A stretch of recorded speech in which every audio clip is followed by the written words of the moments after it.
Hey everyone, welcome back to another lecture. Last time we finished our ninth PowerPoint by discussing Frederick Douglass, who is the foremost Black abolitionist, and how his autobiography proved to white society in general that former slaves could be very smart, right? Sort of like what we talked about with Benjamin Banneker. We also talked about abolitionist women and how women, whether they be white or black, middle class, upper class, whatever, fought for abolitionism, mainly because they felt it was morally wrong, but also it was a good opportunity for them to train to become leaders and speakers, which would benefit them when it came to the women's rights movement. Then we began lecture number 10, or PowerPoint number 10, I should say, by talking about manifest destiny and how the South wanted to acquire more land so that they could expand slavery, and how the argument over that was pretty heated because if the South made slavery legal or got more territories to have more slavery, right, then, the institution would just continue, which the North was not about to let happen. Then we briefly talked about the Mexican-American War and how the lands that we bought from Mexico for $15 million, we needed to decide what we would do with those, right? And House Representative Wilmot, right? I don't know why I couldn't say that. David Wilmot basically said, well, why don't we make all that new territory free? But that was rejected. So today we are going to continue our 10th PowerPoint by sort of talking about what we ultimately did with all that land we got from Mexico. So here's a map of the United States in the year 1850. So as you can see, California is a free state. There's Utah Territory, and then there's New Mexico Territory, which is kind of like questionable. But you can see Texas is fully formed and is marked red because it is a slave state. Okay, so all of the states in yellow are free, and all of them in red are slave.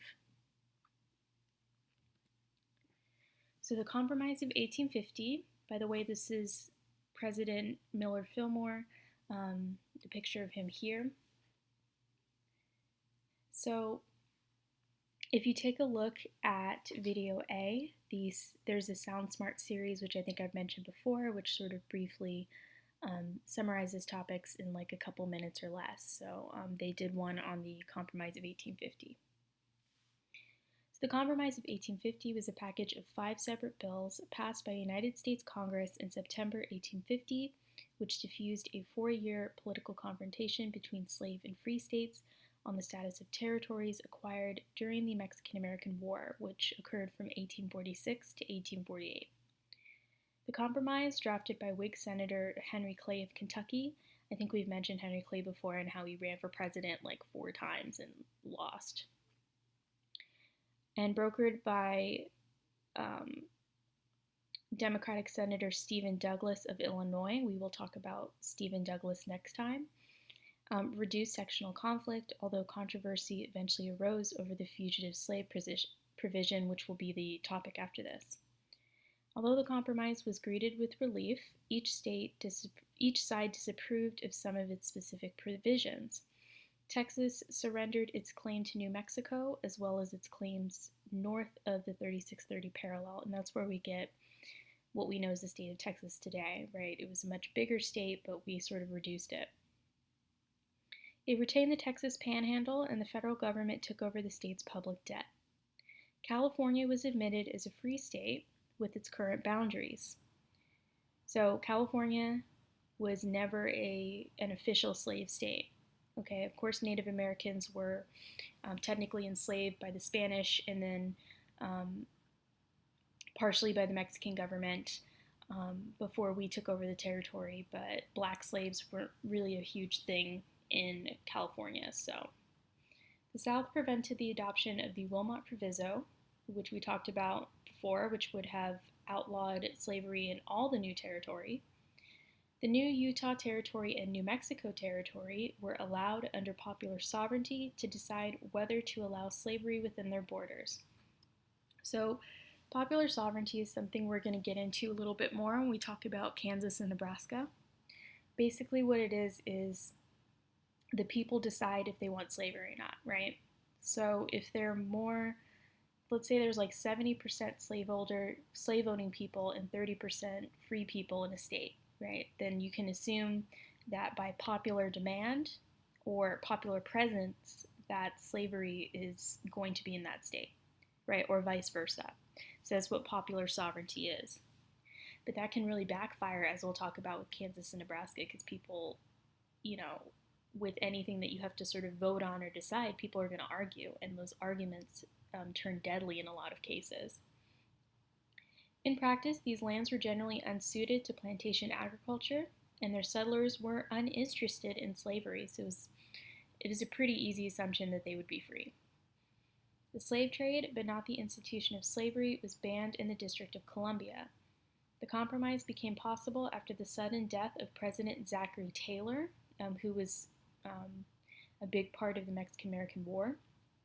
Although a slave owner, he had wanted to exclude slavery from the Southwest.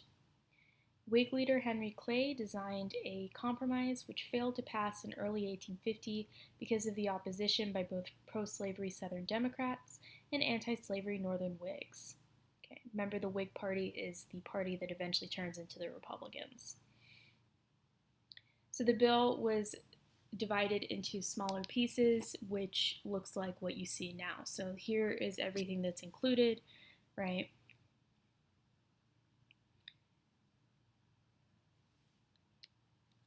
So this is what the Compromise of 1850 looked like.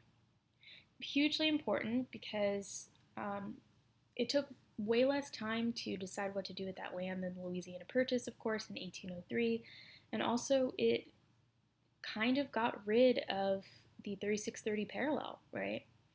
In a way, because you have the West Coast, right, which is not part of the United States, but most of that is free. It's sort of ignoring this line for slavery. You're also giving states choice on whether they want to be slave states or not. So it's sort of like bending the rules quite a bit, which is interesting, right? Because that would only lead to more arguments that would create the Civil War. So one particular facet of the Compromise of 1850 was, of course, the fugitive slave laws, which we'll discuss now. Now, the only fugitive slave law really that I've emphasized is the Fugitive Slave Law of 1793, signed by George Washington, and that was sort of the big one until 1850, right? So different states had sort of different policies for it. Remember, we discussed some states ignored it, some states didn't, so it was sort of up in the air. This slave law, however, would be the most radical one and the most intense one, okay? So here is an example of a poster sort of warning people that slave hunters are in the area, right? Not only for the slaves who have escaped, but also the people who are helping them escape. Okay. So the Fugitive Slave Laws of 1850, which, by the way, came out around the time Harriet Tubman was on the Underground Railroad, but she really didn't give a crap, right? She's like, whatever. So the Fugitive Slave Law of 1850 penalized officials who did not arrest an alleged runaway slave and made them liable to a fine of $1,000. So $1,000 is about $30,000 today. That's a lot of money. Law enforcement officials everywhere were required to arrest people suspected of being a runaway slave on as little as a claimant's sworn testimony of ownership. Okay, so basically someone could just say, like, oh, I own that guy. They have no proof, right? You could just claim a free black person, you own them, and they would arrest that free black person and send them your way. The suspected slave could not ask for a jury trial or testify on his or her own behalf. In addition, any person aiding a runaway slave by providing food or shelter was subject to 6 months imprisonment and a $1,000 fine. Okay, so you could literally do jail time just for helping someone escape. So this really upped the ante, right? It made a lot more people scared to operate safe houses on the Underground Railroad because they're like, well, if I get caught, like, I'm going to lose a bunch of money, I might go to jail, my family's in danger, right? So it was very dangerous. If you take a look at video B, is this sort of more info and like a portrayal of the fugitive slave laws and sort of like the danger of it, right? Because you can see a free black man getting falsely arrested, which of course free black people were the most in danger because of this. So it also kind of gets to Uncle Tom's Cabin, but we're going to talk about that today, so you don't have to worry about watching that if you don't want to. Officers who captured a fugitive slave were entitled to a bonus or promotion for their work. Slave owners needed only to supply an affidavit to a federal marshal to capture an escaped slave. So basically, they sort of give information to federal marshals, say, this is what my slave looked like, blah, blah, blah, and they go find him. Also, cops, right? That's important to recognize that cops got bonuses for capturing fugitive slaves. So many people feel that the first police officers were specifically created in order to capture freed slaves, right? That's kind of a point of contention in the historical community, whether that's true or not. But this does say a lot where they pretty much want to capture like any black person that fits the description they're given, because then they get more money, right? They get more benefits. So it's even more dangerous because of that. So since a suspected slave is not eligible for a trial, the law resulted in the kidnapping and conscription of free blacks into slavery, as suspected fugitive slaves had no rights in court and could not defend themselves against accusations. The act adversely affected the prospects of slave escape, particularly in states close to the North. One study finds that while slave prices rose across the South in the years after 1850, it appears that the 1850 Fugitive Slave Act increased prices in border states by 15% to 30% more than in states further south, illustrating how the act altered the chance of successful escape.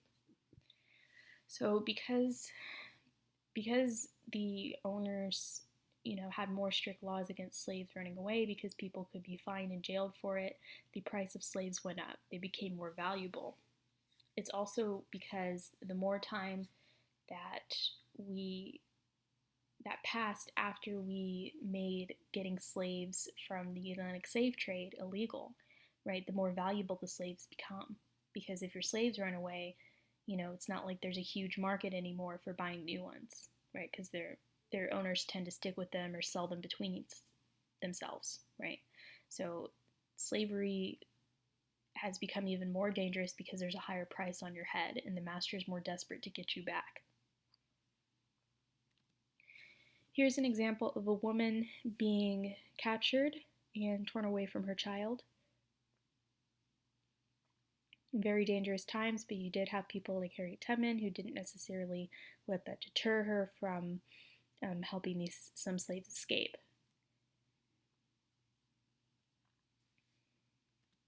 Our next topic, we're going to talk about the nativism or the Know-Nothing Party. So this says Native Americans beware of foreign influence. Now, these weren't the Native Americans that we think of, right? These were white men who claimed that they were the first Americans because their fathers, grandfathers, whatever, fought in the Revolutionary War, the War of 1812, all that stuff. So they basically claimed that they were the true Americans and that any immigrants coming in needed to leave. Okay. This is called xenophobia, by the way, is anti-immigrant. That's a formal name for it. And we've had a long history in our country of being xenophobic, but in particular the nativism people, the Know-Nothing Party, made it a point to try to get rid of foreigners, particularly European immigrants like the Irish. Okay. Here we go. Here's a picture of some nativists. So they established the Native American Party, or the American Party, in 1855, and someone else gave them the Know-Nothing Party just because people disagreed with their extremist views that immigrants did not belong in the U.S. Now, it was primarily anti-Catholic, xenophobic, and hostile to immigration, starting originally as a secret society. Adherents to the movement were to reply, "I know nothing," when asked about its specifics by outsiders, thus providing the group with its common name. So they didn't name themselves the Know-Nothings, but they did sort of use code in order to demonstrate who they were, right? Because again, it was underground. So if you take a look at video C, this is the last video for today since my next topic, I don't have a video for that. There's a movie called Gangs of New York. It's about 3.5 hours long, starring Daniel Day-Lewis and Leonardo DiCaprio. Leonardo DiCaprio's character is Irish, and Daniel Day-Lewis's character killed Leonardo DiCaprio's father, so he comes back years later to try to kill Daniel Day-Lewis, who is the head of a gang of know-nothings in New York who hate the Irish. So this clip is going to show you sort of his reaction, Daniel Day-Lewis's character, to the Irish immigrants coming off the boat, right, and how much he hates them. Very good movie. You should check it out. I think I've watched it with some of my students in this class before. The Know-Nothings believed a Romanist conspiracy was afoot to subvert civil and religious liberty in the United States and sought to politically organize native-born Protestants in what they described as a defense of their traditional religious and political values. It is remembered for this theme because of fears by Protestants the Catholic priests and bishops would control a large block of voters. So they essentially also hated the Irish, specifically because the Irish were extremely Catholic, right? So were the Italians, and they believed that they would vote according to what the Pope in the Vatican said. So they were like, if there's enough Catholics coming into the U.S., right, opposite of the Protestants who are a little bit more of the different Christian faith, right, they believed that Rome and the Pope and everybody would control America. So, interesting theory. In most places, know-nothingism lasted only a year or two before disintegrating because of weak local leaders, few publicly declared national leaders, and a deep split over the issue of slavery. So they weren't particularly sure whether they supported it or not officially. In the South, the party did not emphasize anti-Catholicism, but was the main alternative to the dominant Democratic Party. The collapse of the Whig Party after the passage of the Kansas-Nebraska Act, which we'll discuss later, left an opening for the emergence of a new major party in opposition to the Democrats. The Know-Nothings elected Congressman Nathaniel P. Banks of Massachusetts and several other individuals in the 1854 elections, even though the party wasn't super official until the next year. Okay. So basically, some people joined it not because they really hated immigrants, but because they didn't like the Democratic Party, right? Many also hoped that it would seek a middle ground between the pro-slavery positions of many Democratic politicians and the anti-slavery positions of the emerging Republican Party. So Millard Fillmore, who you just saw a picture of from the last topic, actually the first topic from today, he was actually secretly a know-nothing, but he kind of kept that secret. The party, however, declined rapidly after the 1856 election. The 1857 Dred Scott versus Sanford decision, which we'll talk about later as well, further aroused opposition to slavery in the North, where many know-nothings joined the Republicans. So they sort of collapsed over time, although there would still be this air of xenophobia, especially as the Industrial Revolution continues to grow and you get more European immigrants coming in and wanting to work those good factory jobs. So, yeah. They especially were pissed, by the way, when Lincoln started to draft people for the Civil War. which a lot of people forget that, there was a draft. If you were a young man of working age, you'd have to join. And often, you'd come straight off the boat from Europe, and they would recruit you immediately into the Union Army. And here's one of the signs that the Irish would see: no help wanted, no Irish need apply. So there's that sort of segregation that later on people of color would experience in this country, which of course they're already experiencing, but it would be more formalized in the future. So our last topic for today is a popular book. This is the second most popular book in the 19th century. And actually the most popular book was the Bible, so this is only second to the Bible. So if you haven't read it before, it's an interesting story, so let's get into that. Here is one of the covers for it. And here is a picture of one of the first copies of Uncle Tom's Cabin. So it is an anti-slavery novel by American author Harriet Beecher Stowe. Published in 1852, the novel had a profound effect on attitudes towards African Americans and slavery in the U.S. and is said to have helped lay the groundwork for the Civil War. Stowe, who was a Connecticut-born teacher at the Hartford Female Seminary and an active abolitionist, featured the character of Uncle Tom, a long-suffering black slave around whom the stories of other characters revolve. So basically, Uncle Tom is the central protagonist. And what's important about Uncle Tom is it's still a stereotype used against black men.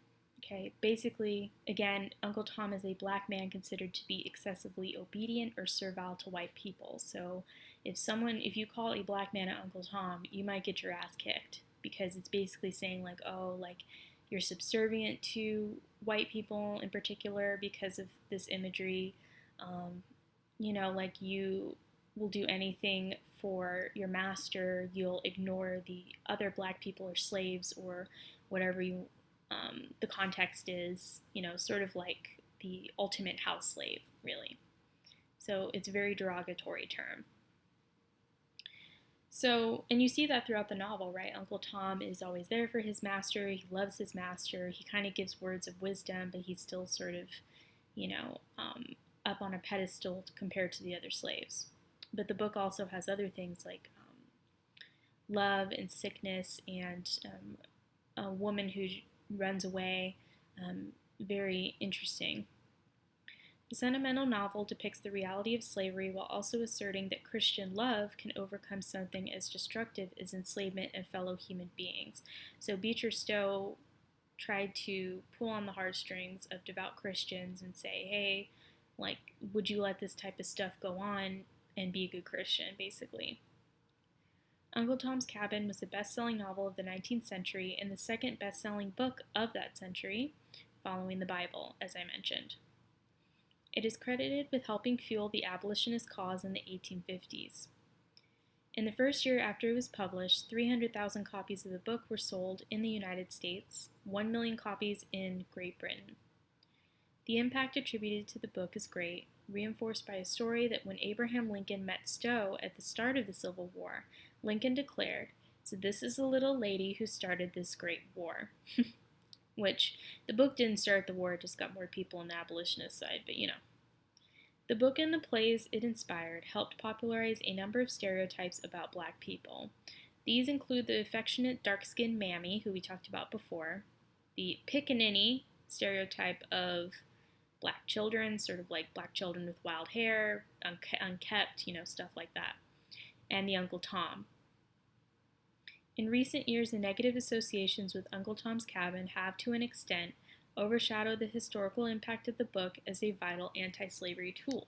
So even though this book popularized a lot of negative stereotypes that black people deal with to this day, it really was, huge for its time because it got so many people into the abolitionist movement. More people were questioning slavery, and even though it's another indirect cause of the Civil War, it's not the direct cause, right? It didn't. People immediately weren't like, oh, let's go to war with the South. Like, no, but it did attribute to a future victory for the North because enough people were questioning slavery to want a consensus of getting rid of it. So here is an excerpt from the book. All right. It says, Massa, if you was sick or in trouble or dying and I could save you, I'd do you my heart's blood. And if taking every drop of blood in this poor old body would save your precious soul, I'd give him freely, as the Lord gave his for me. Oh, Massa, don't bring this great sin on your soul. It will hurt you more than it will me. Do the worst you can. My troubles will be over soon. But if you don't repent, yours won't never end. Okay? So basically what Uncle Tom is doing is think back to that Malcolm X speech that I had you guys watch, right? Sort of like the house slave, how he's like, oh, I give my blood for you. I do anything for you, right? He loves his master. Something that Malcolm X really hates, like that characteristic. But he's also criticizing his master, right? That he needs to repent for his sins. Maybe that means slavery. Maybe that means something else the master's done. But really, in general, that's interesting because even though Uncle Tom loves his master, he's not afraid to criticize him, right? They have that sort of close bond. Which, I mean, looking at George Washington's favorite slave who he took to battle with him, sometimes the masters would bond quite closely with some of their slaves, whether that was voluntary or not. You know, it did happen. So this is Uncle Tom's Cabin, which, by the way, Harriet Beecher Stowe visited a few plantations by friends or acquaintances. We don't really have any records of her sitting down with slaves and asking them what their lives are like, or, you know, she basically, this is second-hand accounts from her, from stories from slaves making observations and putting her own assumptions into the book. This is the idea of Uncle Tom and Eva, who's the master's daughter, sort of the closeness between the black house servant and the white children, which is where we get the mammy stereotype from as well. So that is the end of today's lecture. Next time we're going to pick up with the Kansas-Nebraska Act, which I alluded to before as being a very bloody act, being very contentious. We'll also talk about how one congressman beat the shit out of another congressman over slavery, which everybody loves that one. We'll also talk about a court case that redefined what slavery means legally, and also our 16th president. So it will a lot of information next time. It will be quite interesting for you all.